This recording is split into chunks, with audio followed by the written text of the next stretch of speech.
నమస్తే, welcome to 19 news. నేను మీ శేఖర్. అఖిల భారత విద్యార్థి సమైక్య నాగర్ కర్నూలు జిల్లా కార్యదర్శి బల్మూర్ ప్రేమ్ కుమార్ మాట్లాడుతూ పాఠశాలలో పుస్తకాలు, టై, బెల్ట్, యూనిఫామ్ల పేరు మీద స్కూల్స్ వ్యాపారాలు చేస్తూ పేద, బడుగు, బలహీన సంబంధిత విద్యార్థుల తల్లిదండ్రులతోటి వేలాదిగా ఫీజులు వసూలు చేసుకుంటూ తమ కాలం గడుపుతున్న పాఠశాలలపై ఏఐఎస్ఎఫ్ నాగర్ కర్నూలు జిల్లా సమితి పోరాట ఫలితం గోమతి సెయింట్ జోసెఫ్ పాఠశాలను సీల్ చేయడం జరిగింది. ఎంఈఓ అఖిల భారత విద్యార్థి సమైక్య నాగర్ కర్నూలు జిల్లా కార్యదర్శి ప్రేమ్ కుమార్ ఫోన్ చేసి సమాచారం ఇవ్వగా ఎంఈఓ అందుబాటులో లేని సమయంలో అక్కడ ఉన్న ఉన్నత విద్యా అధికారులు తక్షణమే స్పందించి గోమతి సెయింట్ జోసెఫ్ స్కూళ్లను సీల్ చేయడం జరిగింది. ఇటు విషయంపై డిఈఓ తక్షణమే స్పందించి నాగర్ కర్నూలు జిల్లా కేంద్రంలో ఏ పాఠశాలలు అయితే ప్రభుత్వానికి జీవోకి విరుద్ధంగా నడుచుకుంటున్నాయో వాటిపై తక్షణమే స్పందించి వాటిని సీల్ చేయవలసిందిగా అఖిల భారత విద్యార్థి సమైక్యంగా కోరడం జరిగింది.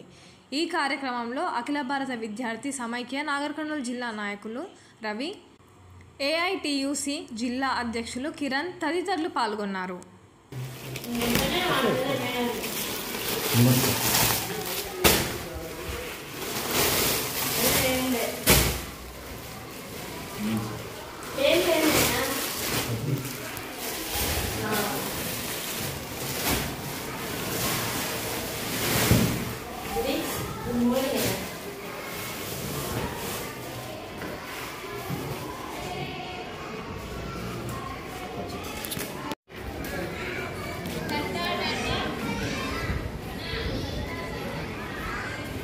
గౌరవించిన నేను కాదంటే నేను ఇప్పుడైతే కాదు సార్.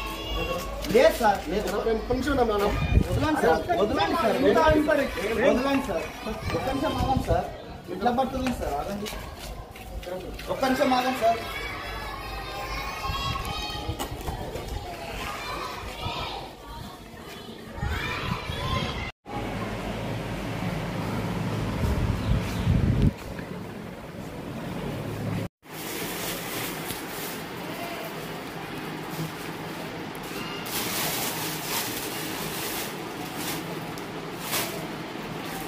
Looks